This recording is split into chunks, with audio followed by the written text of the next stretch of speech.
안녕하세요, 디스차이나입니다. 오늘 전해드릴 소식은 바로 이번 코로나 바이러스로 인하여 버림받은 중국인 유학생에 관한 소식입니다. 여기서 말하는 유학생은 중국인이지만 코로나 이전 해외에서 체류 중이던 중국인을 가리키는 것입니다. 대체 어떻게 해서 그 많은 중국인들이 버림받게 된 것일까요? 지난 5월 중국의 위치시라는 메신저 SNS에 이러한 글이 올라옵니다. 중국의 5개일 정책 조금만 느슨하게 할 수 없나요? 여기서 말하는 중국의 5개일 정책이란 코로나 방지를 위해 중국이 추진한 한 정책인데요.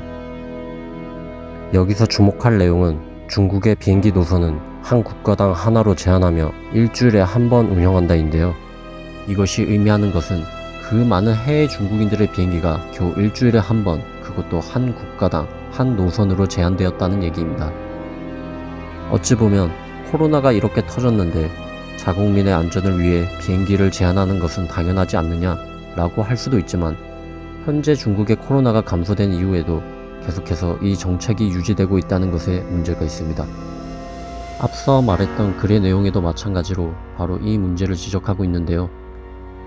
바로 코로나가 터지고 난 후 해외 체류 중이던 중국인들은 중국 정부에게 버림받았으며, 또한 중국 내에 있는 중국인들에게 욕까지 얻어먹고 있다는 내용이 중국 모든 국민이 이용하는 위챗, 한국으로 따지면 카카오톡에 맞먹는 메신저 SNS에 버젓이 올라왔고, 해외에 체류 중이던 중국인들에게 열렬한 공감을 받고 있습니다.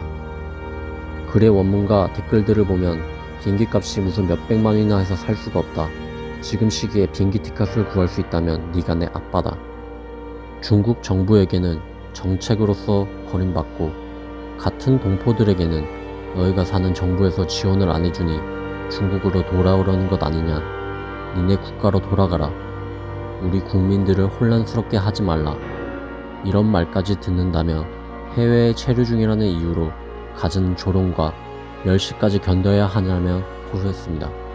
또한 비자 문제나 비행기표를 구하지 못해 국가적인 미아가 되었다고까지 했는데요. 글의 끝으로는 믿고 있는 사람들에게 배신당했다고 마무리 지었습니다. 해외에 있던 중국인 모두를 내팽개친 중국은 대체 어떻게 뒷수습을 하려고 이러는 걸까요? 자국민을 버리는데 과연 정부라고 칭할 자격이 있을까요? 중국이 망할 시기가 점점 다가오는 기분이네요. 지금까지 디스차이나였습니다.